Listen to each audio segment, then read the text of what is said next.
When the Peanuts movie was announced, and especially when it was announced in 3D, I flatly said that I would never, ever go see it. You were that person. I'm a huge Peanuts fan. The Peanuts mean a lot to me for a couple of reasons. They're very tasty. The shells are sometimes hard to open, but... Oh, sorry. I read it growing up. I related to it. It was a very close tie between my grandmother and I before she passed away. Her and I both loved the Peanuts. It was tradition every year she'd get me the new books that Fantagraphics would put out.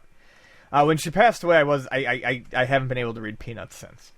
So as the movie drew closer, I kind of felt like, for some reason, I had to go see it. I just felt like it was something I had to do, something I had to push through, something intangible that had to do with the memory of my grandmother and all this. And I just said, fine, I'm going to go see it. And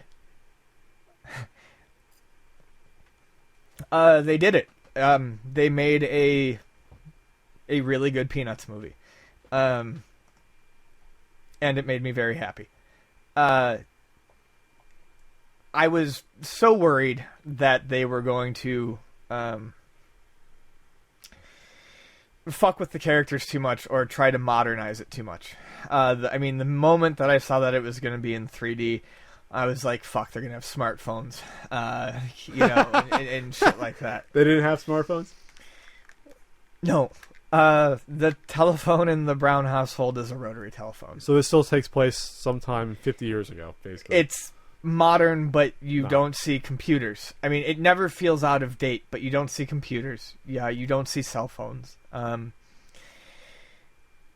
Everything in the movie was right. 86% on Rotten Tomatoes, by the way, fresh approved. It was good. I had some minor gripes with it that I actually got over fairly quickly. One was the visual appearance of the little red-haired girl.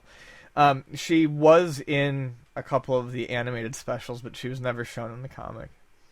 I believe she got a name in one of the animated specials. She's the one with the curly red hair, right? No, that's no.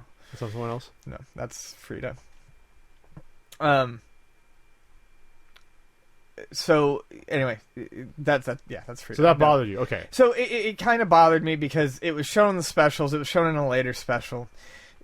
Charles Schulz very much never wanted her to be seen. She was an unobtainable object of Charlie Brown's desire. So they changed that. So, but they never named her, which to me was fantastic. The entire movie, he just calls her the little red-haired girl. She never gets a name,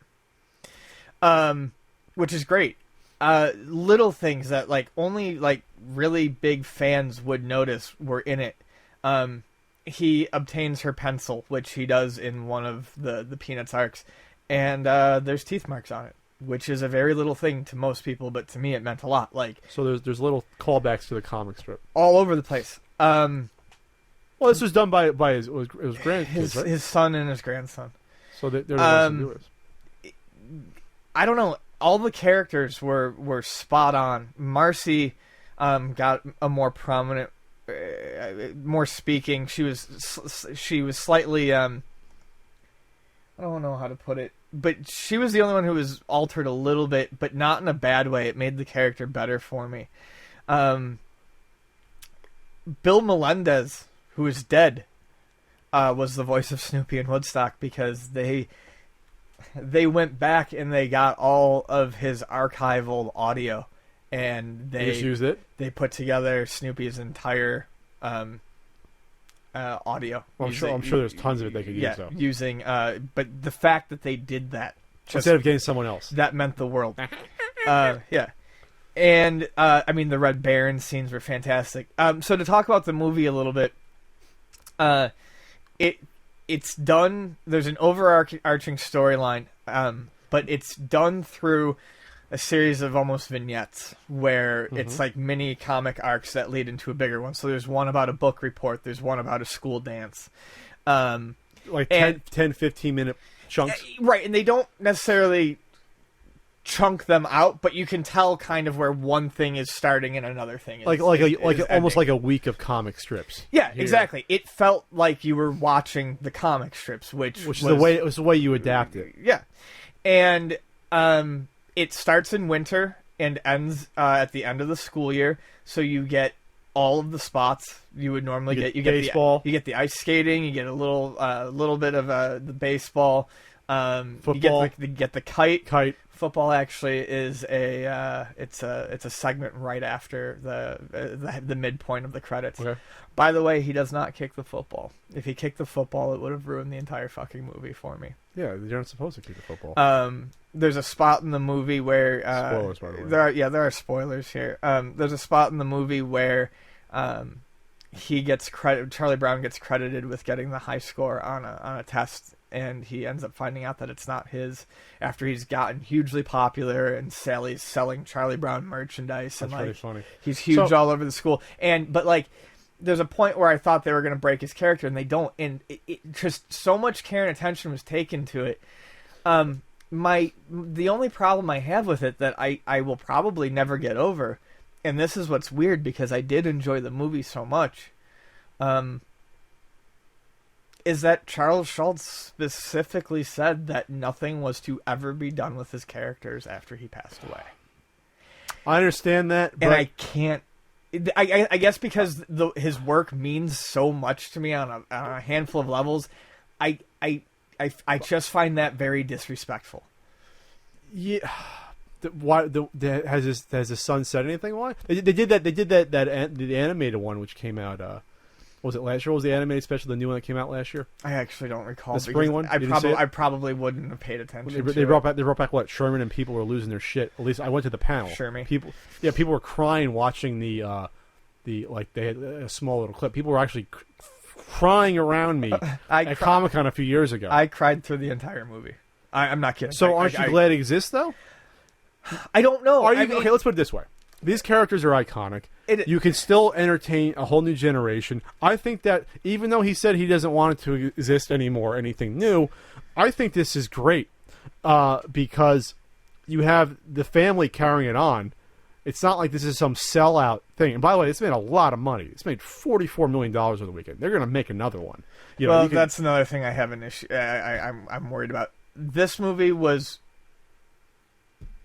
great. You thought it was perfect as is. Self-contained. Yes, and the ending, while it's a little bit sweeter than Schultz would have ended it, the ending was perfect. Well, not perfect, but I was happy with it. But it also leaves it open for a sequel, and I think that's a sequel that definitely does not need to be made. Was there an overarching plot between the vignettes? Yes, the overarching plot was Charlie Brown and the little red-haired girl. Of course. Okay. And at the end, spoilers. Spoilers. They need to find pen pals for the summer, and when Charlie Brown's name comes up, no one wants to be his pen pal. The little red-haired girl says that she'll be his pen pal. She explains it's because of all the qualities that he showed throughout the different vignettes, and he realized when he gets home that he never gave her back her pencil. Mm-hmm.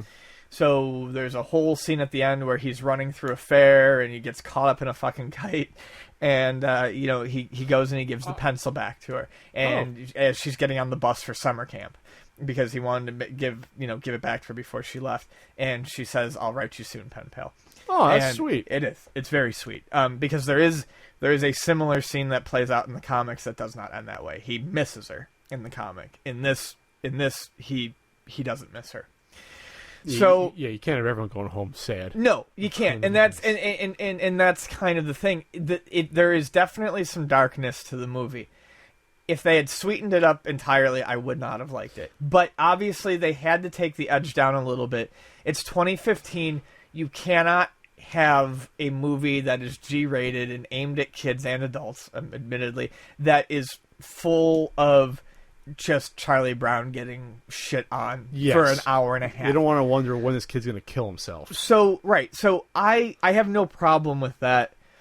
And I don't even have a problem with the ending, but I just don't think they need to try it again. Like, okay, guys, good, congratulations, you got it. Can we please not do this again and fuck it up? So you didn't see that special that came out like last year? No, like I said, I really don't pay attention. I buy the comic that comes out like at traditional comic format, like at a comic store, but only because I like the covers.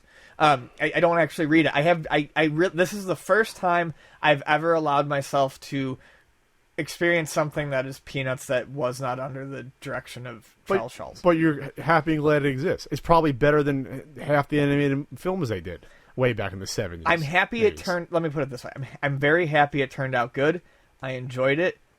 I will probably own it. I would have been fine with it never being made. Fair enough. I just think it's tough to... Charles Schulz, if he's older, who knows what's going through his mind, and he doesn't want to continue without him. To me...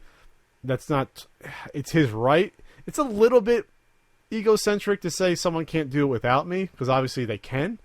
His kids knew how he wanted it. What if Bill Watterson said he never wants anyone to do anything with Calvin and Hobbes, and his wife picks it up or something like that? I mean... Well, I think that's a different issue. I think because... I'm glad you segued into Bill Watterson, because Charles Schulz is his that's what he bases his comic strip on for the most part. It was his idol. He wrote he wrote the foreword to the first Treasury. Yeah. Is that Bill Watterson doesn't want anything to exist outside of the comic strip. That to me is a different argument. He doesn't want... There's never been any merchandise, save for the couple of calendars. And, that's it. Sorry. Yeah. There's no mugs. There's no stuffed Hobbes. There's no stuffed Calvin. There's no official T-shirts. There's nothing. It's barren. So for that to me is totally different, because then Bill Watterson doesn't want to ever hear what Calvin sounds like. He doesn't want to hear what Hobbes sounds like. Sure. He wants that to just exist in people's heads. Charles Schulz obviously was okay with that. Yeah, but I mean, at the end of the day, we're still talking about a guy who said he didn't want the children that he wrote for 50 years to ever be touched by anyone else's hands because they were his kids. Sure. I understand that. Now this makes me think that maybe Watterson sees this and maybe that changes his mind a little bit. What if they did a Calvin Hobbes that he controlled with this with a similar look? It's 3D, but it's still 2D-ish look, which I think is a great look. It's perfect. I think I did want to touch on that actually. One of my biggest fears was that it was going to look awful. It actually looks great, and you know why? Most of the shots are framed like it's 2D. Sure. Which is great. There's very few examples in the movie that use a ton of depth or anything like that. Or running towards or away. Right. It looks very much like a comic strip. I'd love to see a Calvin and Hobbes film if done correctly. I think something similar. You'd have to do it in vignettes with different stories. You do a Spaceman Smith thing. You do one with the babysitter. One vignette with that, a Calvin ball on the toboggan or sled, and build. It'd be really tough. It'd probably be tougher than doing a Peanuts movie. You could do it though, but do you want to see it? Well, the problem is that with a Calvin and Hobbes thing is Peanuts had a very diverse cast of characters. Each one of them with a different personality. Calvin and Hobbes has Calvin and Hobbes. Plus, half of Calvin and Hobbes is very philosophical. And that probably go over a lot of kids' heads. And it would be really tough, I think, in the movie to do the stuffed Hobbes, real Hobbes thing without... I think that would be difficult. You cut away, and you cut back when the parents are talking to them, and then it's a stuffed... You could do it. You wouldn't have to be like sparkling come to life. You just cut away. Now it's sure. Okay. I don't think Watterson has done interviews though the past. He's softened a little bit. Nope, he's definitely come out of his shell. I'm not saying you're going to see a Saturday morning Calvin Hobbes cartoon, but I'm just saying it's good to see him soften up. Anyways, I think even the most skeptical, cynical fan like me, I'm happy you liked it, because to you it's like enjoy this. To you, this is like the biggest thing you like for the most part. So if this was bad, you would have been crestfallen. My friend once joked that I worship at the altar of Schulz, and it's basically true. And I'm happy I went to see it instead of not going to see it. Yeah, I think. But had I gone and seen it and it was awful, I would have been devastated. Now, did you read any reviews before you saw it, or did you want to go in without reviews? I didn't actively search out a review, but I was hearing good things about it before I went. Yeah, and that kind of One of the headlines was, "No, don't worry, it's not going to ruin your childhood." All right. I was like, okay,